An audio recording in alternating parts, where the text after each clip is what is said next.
Sud Radio Conseil de famille. C'est l'heure de retrouver Conseil de famille. Bonsoir Stéphane Moller. Bonsoir Philippe David. Stéphane, vous êtes associé au sein du cabinet de gestion de patrimoine VIA et à ce titre, vous êtes au centre de la vie patrimoniale de la famille et vous faites appel à de nombreux professionnels, parmi eux les notaires. Et ce soir, nous avons la chance d'avoir avec nous maître Antoine Leroux, notaire à Paris 15e. Bonsoir maître. Bonsoir Philippe, bonsoir Stéphane. Alors maître Antoine Leroux, quel est notre sujet du jour ?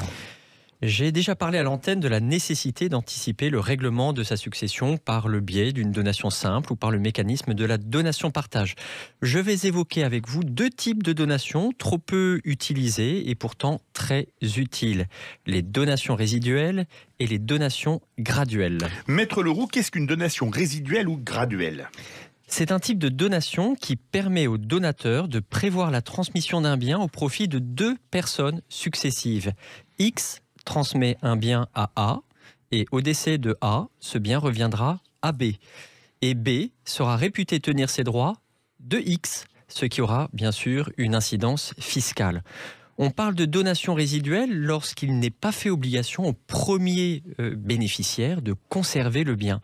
Le second bénéficiaire ne recevra donc le bien que si le premier ne l'a pas vendu. Et qu'est-ce qu'une donation graduelle ? À l'inverse de la donation résiduelle, dans une donation graduelle, il est fait obligation au premier bénéficiaire de conserver le bien sa vie durant afin que le second bénéficiaire puisse le recueillir à son décès. Une libéralité graduelle est donc plus contraignante, pour autant, elle peut s'avérer très utile dans certains cas. Totalement inconnu et extrêmement utile. Alors quels sont les intérêts de ces donations ? Nous avons vu l'intérêt civil, prédéfinir deux bénéficiaires successifs d'un même bien. Et il y a également un intérêt fiscal. Lorsque le gratifié de second rang reçoit le bien au décès du premier, celui-ci sera fiscalisé compte tenu de son lien de parenté avec le donateur initial. Il sera également déduit les éventuels droits de donation acquittés lors de la donation. On transmet donc un bien à deux personnes successives, mais avec au final une seule fiscalité. On va donc surtout utiliser ce mécanisme dans un schéma familial pour réorienter un bien d'une souche vers une autre souche. Avez-vous un exemple ? Un père fait une donation à ses deux enfants, Jean et Mathieu, d'un bien chacun.